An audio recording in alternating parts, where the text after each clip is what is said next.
Off season or in season, win or lose, we're here each and every week talking Ohio State football here at MarkRogersTV, the voice of college football. Welcome into our live stream and live chat. Just join in the chat room. Leave your comments and questions right there, and I will pass them along. We've got a panel of one, but he is a mighty strong one. He is good enough to carry the load here. We got Steve Hellwagon on the line from 247 Sports Bucknuts. Steve, how you doing today? I'm doing good. What's going on? What is going on? I know that basketball team took a difficult defeat last night. Yeah, no kidding. It's kind of rough times at Ohio State. They lost to West Virginia the day after the basketball or the football game, and then lost again last night at home to Wisconsin. So they need to get their season turned around. Their next game is at Maryland, which is a tough place to play, and they're looking like a buzzsaw right now. They're beating Indiana right now on Fox. So, yeah, it's going to get maybe a little tougher before it gets easier for them. But, the point I made after last night is basketball is a long season, and they'll have chances to redeem themselves. I mean, that Maryland game is a perfect example to get one back, so to speak, and we'll just see what happens this week. Fortunately, in that sport, you can lose 6, 8, 10 times a year and still put yourself in a position in a major conference to play for a national championship. Not quite the margin of error in college football. The Buckeyes perfect throughout, and maybe even perfect in-game versus Clemson for much of that game in regards to taking on the defending national champions, leading by 16. And, Steve, I'll start with this.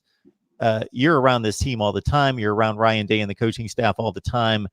Certainly, we from a distance get what Ryan had to say in regards to the postgame comments, which were very measured, but he obviously was angry, as he put it, using his words, mad about the officiating. He didn't put it in those terms to direct it in that way, but again, you were around the players after the game. That locker room had to be just devastated. Yeah, I've been there any number of times after they've lost tough games. I mean, 3 years ago to Clemson in the playoff, 31-0 was miserable. Back-to-back national championship games in the 06-07 seasons, losing to Florida, getting blown out in that game, 41-14. LSU. 38-24 down in the Superdome. Excuse me. And I mean, there was a lot of unhappiness after those type games. I think this was more disappointment that they had this game a chance to grab control of this game, and they failed to do that. And when again, this is my 25th year covering Ohio State. I've seen every measure of win and I've seen every measure of loss. And I just brought up 3 of them right there that kind of stick with you a long time because of the stakes. And I think the disappointment was the biggest thing, was that they had a chance to go on and play LSU for the national championship, maybe give LSU a run for its money, maybe even if they find a way to contain Joe Burrow, which I think major if, would have been a chance to win a national championship this season. Instead, they don't make it there, and they lose to Clemson. But a lot of this loss was of their own making. I mean, we will forever debate. I mean, they had 2 touchdowns wiped off the board. One probably the right call when Dobbins dropped the ball. The other one, you've had every supervisor of officials, every former NFL official with a platform who does network TV, and anybody who's ever worn a whistle basically come out against that overturn on the scoop and score touchdown. And also the play where they buzzed down and took Shaun Wade out of the game for targeting.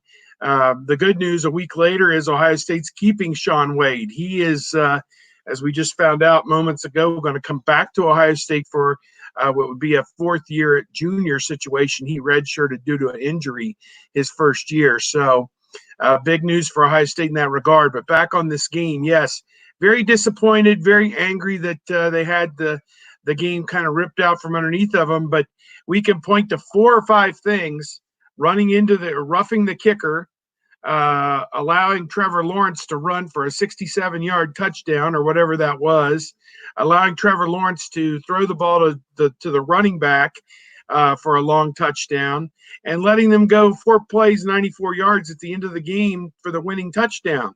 That's all on Ohio State. So, when you think about it in the final analysis, yes, some calls went against them, but they missed the opportunity to put that game in their hip pocket midway through the second quarter and ride it out from there. I think if they had gotten the lead out to 24 or 28 to nothing, I don't think Clemson's coming back from that. Yeah, so if we look at these plays that made the difference in the football game, and again, so my take on it was that I couldn't point to any one of those, I'll say 4 plays. You had 4 controversial plays. You had the strip for the fumble touchdown. You had the roughing into the kicker, or running into the kicker, roughing the kicker. You had the Dobbins catch trap against the ground, and you had the helmet-to-helmet targeting. So any one of those plays I didn't think was egregiously missed by the officials, that they just blatantly made the wrong call. It wasn't like a receiver caught a ball and had his foot on the boundary and they called him in. They made a judgment call on all of them, and it wasn't a poor call. It was just that there were 4 game-changing calls, and there are good calls and bad calls made on either side on every game. We could go through pass interference. It could be called almost every play of the game, and offensive line holding could be called almost all the time, and you can go back and forth. So each team in any game has calls go against them and for them. But we're talking about 4 plays that directly put points or took points off the board, and all 4 went against Ohio State. I have an issue with the running into the kicker versus the roughing the kicker. I had an issue with that one in regards to, again, just understanding the magnitude of the game and saying, okay, we are taking a possession away from Ohio State. We are giving Clemson a possession. Can we maybe make a regard here that we're just going to call it and keep what's happened on the field in play and not change a drive here? And then if they run into the kicker again, maybe we'll pull the trigger and call it. Just some things like that. And again, I thought that the ball was stripped for a fumble recovery and a touchdown. I don't think that it's possible to catch a football at your chest level, bring it up to your head, bring it back down to start to tuck it, turn and take 3 steps and not fumble a football. I think that was clearly a catch in my eyes. And the targeting was a tough one. It was certainly targeting, but man, with 4 minutes left in the first half and up 16-0, you hate to see that the momentum swing not on a play that's made by the opposition, but a play that has to be called by the official. Yeah, you raised some very good points there. I think regarding the roughing the punter, it was 3rd and 6, and they were on their own 15-yard line. So had they called running into the kicker or punter, it would have been a 5-yard penalty, and they still would have had to punt. 4th and 1 on their own 20 is obviously you got to punt that one. Ohio State was leading the game 16-14 at that time and had already gotten not 1 but 2 stops. That was their second stop to start the second half, and they were going to get the ball back in great field position. In fact, when the play ended, they were getting the ball at their own 44 after a fair catch, and would have had a chance to extend the lead.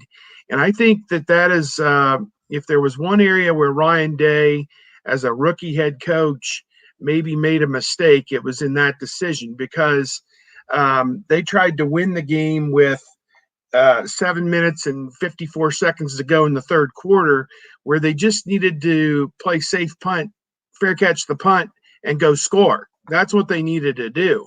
I don't know if they saw something susceptible on Clemson that a punt could be blocked. I don't have Clemson's stats in front of me if they even had one blocked all season. I don't know. But to my way of thinking, when your defense has held that team to 2 touchdowns through the middle of the third quarter, and you're getting the ball back, you take the ball. So I think that was a major, major mistake by Ryan Day right there. to be aggressive in that instance. I know it's in his nature to be very aggressive, but there's also a chance and a time where, you take the football, and they made a calculated risk there, and it did not pay off. I think in live action, Mark, I think the heavy contact is what drew the flag. If you look at it in live action, you say, oh my goodness, he smacked into him. That was rough. But I think when you slow it down and whatever, and think about it in hindsight, it maybe didn't warrant the 15-yard penalty. But I could see in live action why they thought, oh my goodness, this is heavy contact, as their bodies kind of slammed together. It is what it is. The other situations you mentioned, the Dobbins catch, what's interesting about that one is on first down from the 8-yard line, on that one, KJ Hill ran across the back of the end zone, and the Clemson defender grabbed the back of his jersey like this, which should have been a blatant holding penalty. Okay. They didn't call it. The pass was incomplete. The third down pass, he throws over the defense, and Dobbins lays out, and they call it on the field a touchdown. Then as you forensically look at that, you see he didn't complete the catch. People are like, well, as soon as he crossed the plane of the goal line with the ball, it should have ended the play. Well, it doesn't work like that on a reception. You have to secure the football. And apparently he didn't do that. It leaked out on him at the end. If that's, most people didn't have a major problem with that call. I don't know, but I know in the celebration of that touchdown, KJ Hill went and talked to the back judge. And he said, as it was right in front of me, I'm taking pictures, and he said, this guy grabbed my jersey. You need to call that. You need to watch for that the next time. And the back judge tried to calm him down, give him some official speak, blah, blah, blah, don't talk to me, blah, blah, blah, blah, like this. And eventually they have a little laugh, and KJ Hill goes off to the sideline. There's no touchdown. They didn't score a touchdown there. So that's one that they missed, blatant, which should have been another first down at the 4-yard line. Now, whether they would have scored on that one or not, I don't know. You can't have the ball first down in the red zone 3 times and settle for chip shot field goals. Point blank, period, the end. If you want to win the national championship, you got to put 2 of those in the end zone. You got to get that additional 8 points right there, 4 on each of those. The one from 33 yards, you're a little farther out, okay, settle for the 3 there, whatever, if that's how it worked out. But the red zone offense was terrible. As I predicted, one of the keys I thought of this game was they are going to move the ball between the 20s, and whoever converts in the red zone will be the team that wins. And as it turns out, Ohio State failed miserably in the red zone, getting touchdowns. And that was ultimately one of the deciders of this game. As I go back over it, and I've got the stats here in front of me, Lawrence had never run for 67-yard touchdown. Never. And he threw to Travis Etienne for, I think, a 37-yarder at the end and a 53-yarder earlier. They found Ohio State's weakness on defense. They found which is the linebacker group. They were good enough to beat Michigan State, and Penn State, and Michigan, and Wisconsin, and everybody else that they played. But when they got into a track meet situation, even Urban Meyer after the game remarked, I didn't know that Trevor Lawrence could do that. Talking about his long run where the linebackers couldn't get off blocks, flailing to get off blocks, and Baron Browning running, 5-10 yards behind him. He's running away from Baron Browning, who is supposed to be one of your better athletes. So, it is what it is. Give them the credit. They made great plays. Again, 2 passes to the running back, who, note to the Ohio State defensive brain trust, was an eligible receiver in this game. I kind of go back. I always joke about Schiano and the Iowa tight end. He forgot he was an eligible receiver in that game in Iowa City. And was it Fant and the other guy had like 4 touchdowns in that game? Yep. Yeah, just ridiculous. And again, the running back, they couldn't line up and run the ball in Ohio State. They didn't do that. The conventional running game was not there. Give Ohio State all the credit in the world, the front 7, for just stoning Etienne and never giving them that opportunity. Clemson overcame that. They found another way to attack Ohio State, and give Lawrence his due. He's a national champion quarterback. They played like the defending national champions. They played like they didn't want to give up the crown, and now they're going to go play for it.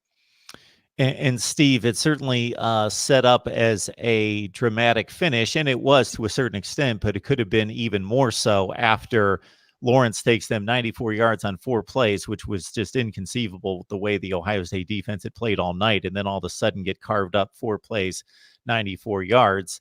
But then Ohio State's got, I don't want to say plenty of time, but they worked their way down the field, hit on some big plays. JK caught 3 passes along the sideline. They're all set up with about 35 to 40 seconds left, and they're at the 22-yard line, something in that range.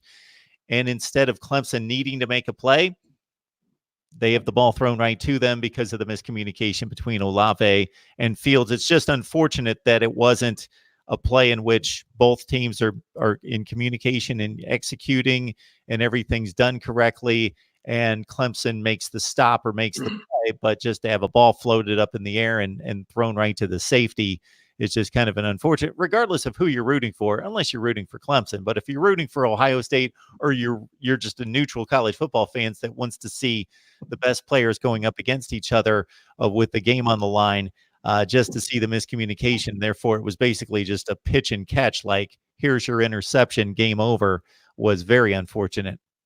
Yeah, it was a sad way to end the game, certainly.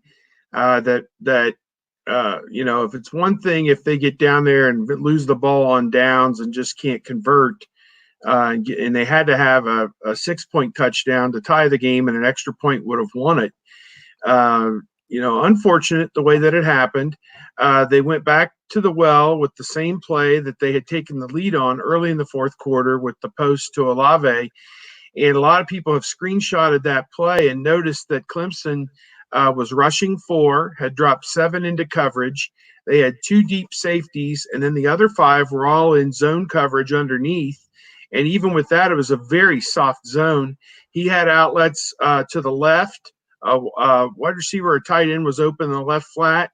And he also had Dobbins again that he could have dumped it off to in the right flat had he needed to.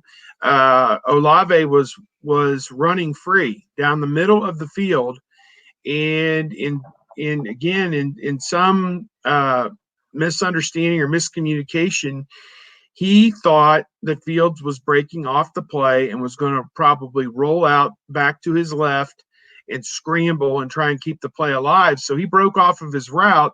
Fields saw that he was wide open and threw it to him down the middle.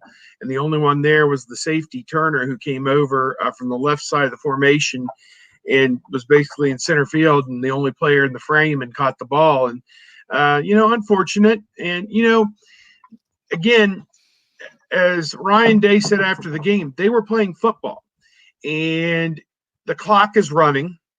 Although it wasn't running at the start of that play. I think Ohio State was coming out of a timeout. But it's a frenetic end-of-the-game situation. 67,000 people inside of the dome are all screaming and making noise, and it's just a difficult environment at the end of the game. And you just give Clemson credit, I suppose. I mean, they had the drive to win the game, obviously, and then did just enough, at the end to hold Ohio State out of the end zone. He was masterful leading them down the field on that last drive, hit Dobbins, even getting out of bounds 3 times down the sideline. I mean, conserved the clock. There was nothing you could have quibbled about. It was, I think the 23-yard line was where they got to on the last possession. And, we're looking good. It seemed like they were going to have a shot. It was 1st and 10 at the 26, and then he ran for 3 yards, and he had to scramble for 3 yards on first down. They called timeout, and plenty of time, and could have picked up another first down and still thrown the ball in the end zone 3 or 4 times and had a chance to win it. And you like Ohio State's chances in that situation, given the magic, with a Hill or an Olave, even Ben Victor. I mean, any of those guys could have been the hero. And just unfortunate the way that it came down. And again, that's what happens when you're in a late game, final minute situation in a loud stadium. And, if you're playing at home in that situation, the stadium is deathly quiet, because they want you to hear your signals and get, the band's not playing. I mean, there's nothing going on, and you have a better chance in that situation at home in that situation. But, in that bowl game neutral site, it was just, the place was rocking, and that's what happens. I mean, mistakes happen in those situations, and Ohio State didn't get the happy ending that they were hoping for. Well, one way or the other, Ohio State football annals would have to be rewritten with a historic victory or defeat. But the way this one ended certainly makes it one of the most bitter defeats in the history of Ohio State football, gunning for a national championship, a very complete season in which the offense and defense and special teams just went full throttle almost every game and down the stretch against the likes of Penn State, Michigan, and Wisconsin before falling to Clemson late and not making the plays necessary to win the game. Certainly looked like the best team in the country for most of that game, but many of us will see what happens on this next Monday night to discount what could have been the best two teams in the country playing in that game. Possibly LSU will certainly have something to say about that. We got Steve Hellwagon on the line from Bucknuts, so please join him and the rest of the staff there on 247 Sports. Steve is a senior Big Ten writer there at 247 Sports. We talk Ohio State football each and every week. We appreciate you joining us on this Saturday edition. So, guess we're done crying about 2019. We'll look ahead to 2020.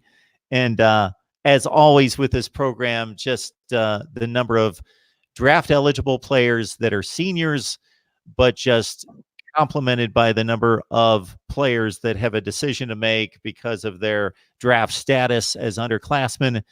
And of course, Chase Young is no surprise announced this week that he will be leaving to enter the NFL draft, as J.K. Dobbins announced right after the game. Jeffrey Okudah as well.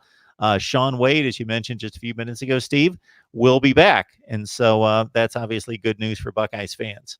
Yeah, it was at 12 o'clock Eastern time from his hometown, Jacksonville, Florida. Shaun Wade made the announcement that he will come back to Ohio State. He'll be a fourth-year junior in 2020, so he'll have this decision to make again next year.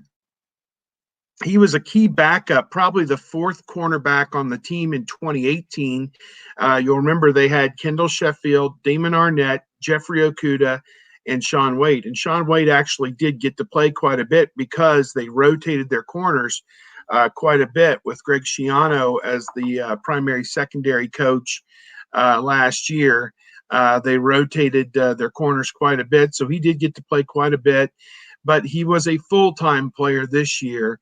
They played three cornerbacks almost exclusively all season, and that was Damon Arnett, Jeffrey Okudah, and Shaun Wade. And Shaun is a tremendous talent, a great athlete. He was a blue chip recruit coming out of high school in that great 2017 class. And now we'll have a chance probably be a team captain and be a leader for this team coming back and be the lockdown corner that you absolutely have to erase the opposing team's best receiving threat. My guess is they will flip him, move him all over the field, have him against slot receivers, have him against outside receivers. And really, I think that's important for him, is that he may have been known perhaps more as a specialist at the cornerback position, maybe more against inside receivers than outside guys. I don't know. I'm sure they played him all over. But my guess is, and again, there's a lot of speculation about who Ohio State is going to get to replace Jeff Hafley as the defensive backs coach. It seems like a lot of the smoke signals seem to be pointing toward a guy who was just at Ohio State a few years ago, Kerry Combs, who is actually coaching in the NFL playoffs for the Tennessee Titans as one of their secondary coaches, working for Mike Vrabel, former Ohio State player and assistant coach for a couple years under Urban Meyer. So it'll be interesting to see if Kerry Combs does leave the NFL ranks whenever Tennessee's playoff run ends. I think they're at New England tonight or tomorrow. I think one or the other. And, that could be the end of the line for them, obviously, if they lose at New England. And then if everything that we've heard is true, that maybe Kerry Combs will be coming to Ohio State. And that may be a lure for a Sean Wade to work with an NFL caliber secondary coach, cornerbacks coach, and a guy who put so many guys in the National Football League. I mean, all those guys that were here, from 2 to 7 years ago, all played for Kerry Combs that are in the NFL now, like Lattimore and Conley and so many of the other ones that he had. Roby played for him as well. So it'd be interesting to see if that played into the decision, if that is a done deal. And obviously they're keeping wraps on that for right now, at least publicly, but it seems like that's where things are headed.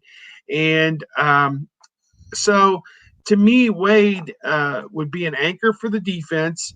You'll have all three linebackers back. And my feeling is that Browning, who split time with Borland in the middle, would probably move outside to replace Malik Harrison.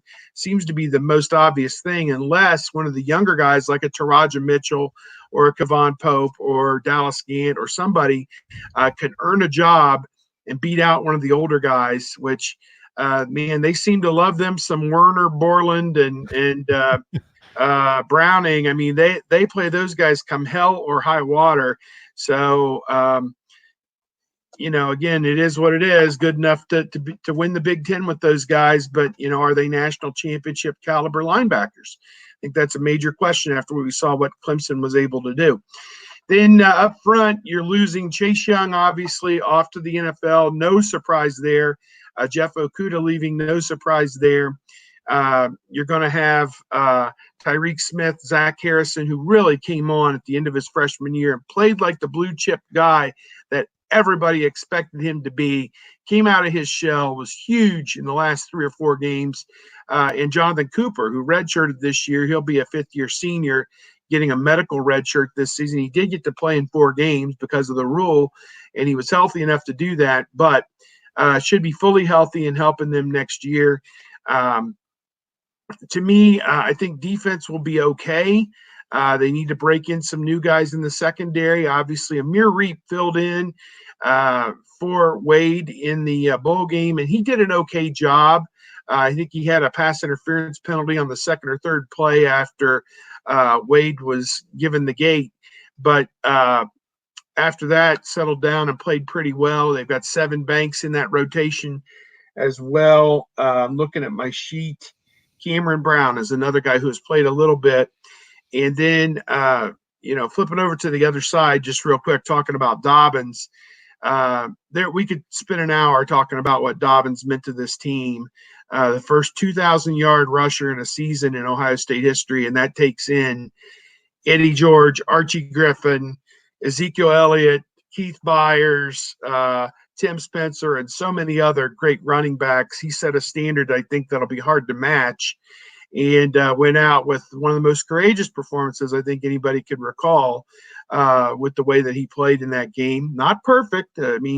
Drops the one touchdown that's reviewed and dropped a screen pass when he had blockers out in front of him. It appeared he may have scored in the red zone had he not turned upfield before he had secured the pass on that one. And basically, I'm coming around the bend to say replacing him is going to be very difficult, I think, for Ohio State going to 2020. But, as I looked at it, something like 5 or 6 starters back on both sides of the ball, maybe a few more on offense, actually, including the quarterback. And just think of the magic. I mean, they're going to score 35 or 40 points nearly every game. And when you think about if they get a good running game situation going, which I think between Teague and Crowley and Steele Chambers and whoever they bring in, Mayan Williams, maybe they'll find an aftermarket running back in the transfer portal that can help energize the run game a little bit. They're going to score 35 or 40 points a game because you have Justin Fields, 41 touchdowns against 3 interceptions this year, throwing the ball to Garrett Wilson, Chris Olave, and this Julian Fleming, who was in the game the other night, the Under Armour game, caught like a 40-yard touchdown in that game, he's going to be hard to keep off the field too. So they've got some studs on offense. And to me, again, the next season may not look too far different than what we saw this year. Got Steve Hellwagon on the line from Bucknuts 247 Sports. We talk Ohio State football with Steve and the rest of the usual bunch here each and every week. We had the lineup on Saturday, so we're glad that Steve had some time for us to talk Ohio State football and take your comments and questions. So the one overriding theme in the chat over the last few minutes when you addressed running back and J.K. Dobbins' historic run here over the last 3 years, and specifically in this year, gaining over 2,000 yards, is that Master Teague certainly had a fine freshman campaign. He doesn't appear to be the replacement, though. He doesn't appear to have the elusiveness nor the speed or the burst to be that guy. Yeah, I was on a radio show in Cleveland earlier this morning, and I kind of liken him to a guy who played for Ohio State about 25 years ago by the name of, and now I'm drawing a blank on his name, Raymond Harris, who they called the Quiet Storm. And he could hit you. He could be carrying the football, and he'd drop the hammer on you. He was good 4 and 5 yards at a time, matriculating that ball down the field like Hank Stram used to say. And that's the kind of back that Master Teague is. He's not an explosive, or he hasn't shown it, a lot of it, where he's going to get outside. And, Dobbins took his game. He was good as a freshman. He was very good as a sophomore, and he took it to an All-American level as a junior. He was a second-team All-American on some teams, first team on some, and in the running for the Doak Walker Award. It was funny that he and Jonathan Taylor ended up with the exact same number of yards, 2003, and touchdowns. I think, I don't know what that number was, 20, 21, 25, whatever it ended up, but they ended up with almost identical stats. And I bristled weeks ago about how he didn't get, how that running back of the year award in the Big Ten should have been split down the middle, because they had almost the same season. Ultimately, they did have the same season, although one of them was playing for the national championship and one of them played on a 4-loss team in the Rose Bowl, but I digress. At any rate, I think about Teague.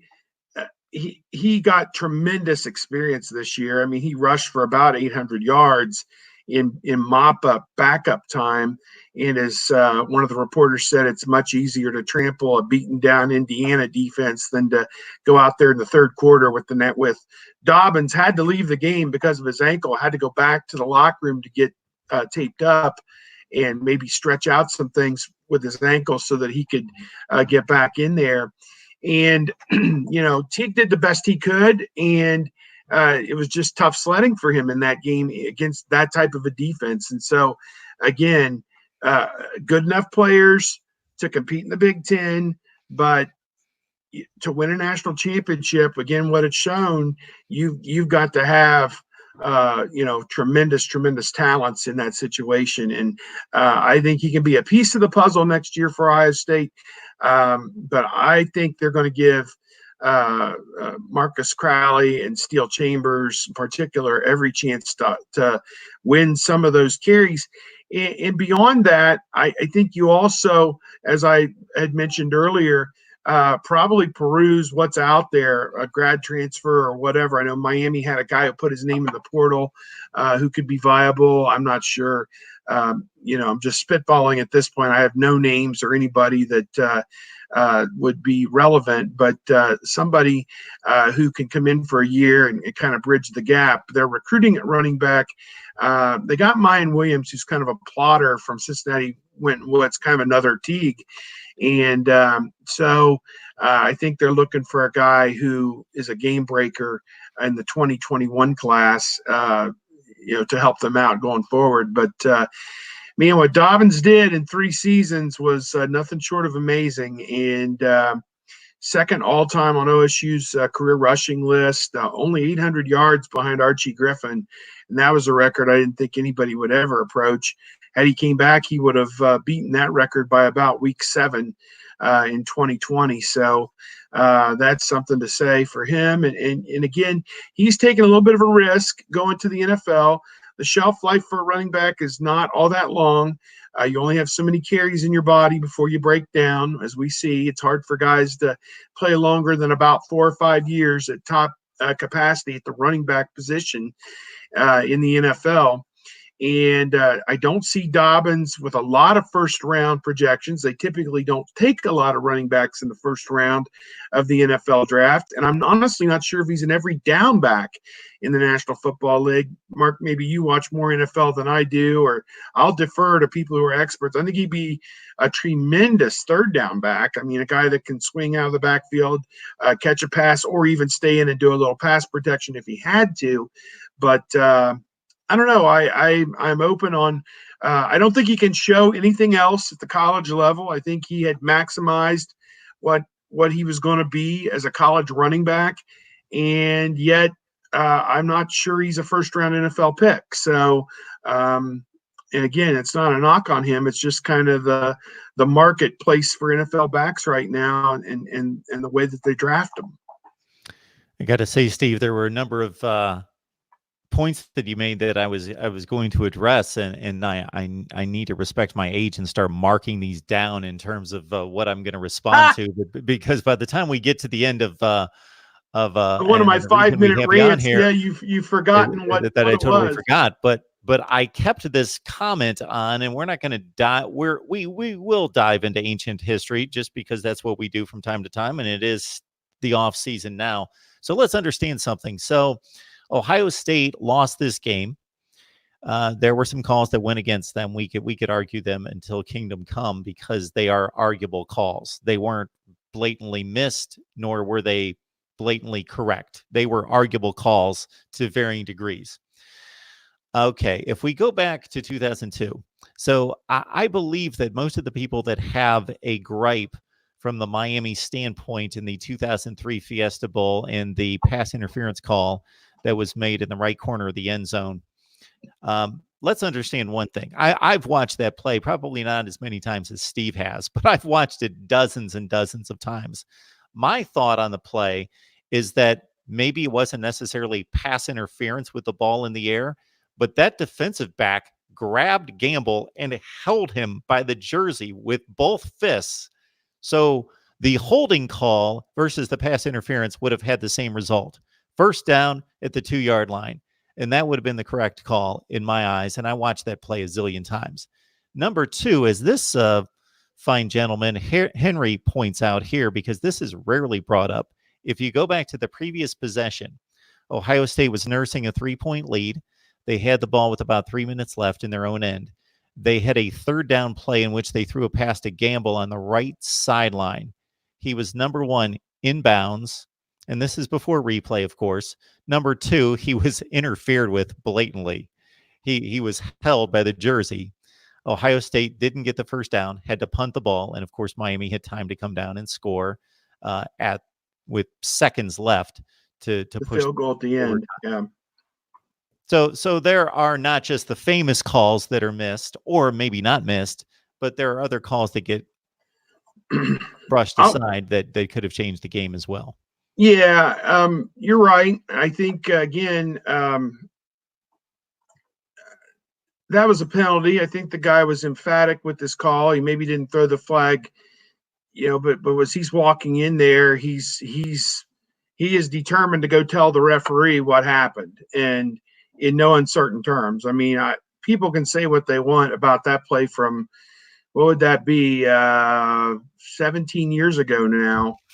17 years ago to yesterday. Yeah. They won the championship on January the 3rd of 2003. Again, like we said, Miami kind of has the same argument Ohio State has. Don't put yourself in that position like that. To where, I mean, they trailed most of that game and were essentially, in a manner of speaking, lucky that they were able to push the game to overtime, as it all turned out. If you were the best team in the country that year, you shouldn't have been in that position. And I think that's kind of I'll use that on Ohio State in 2019. If you were the best team in the country, you don't let a team, you don't fail in the red zone miserably like you did, and you don't let a team come back from a 16-0 lead, and you don't make critical mistakes like roughing the punter and letting the quarterback, not accounting for the quarterback run. I mean, we knew the guy was a decent enough runner. I mean, who's the best running quarterback of our day? I don't know, but they made Trevor Lawrence look like that.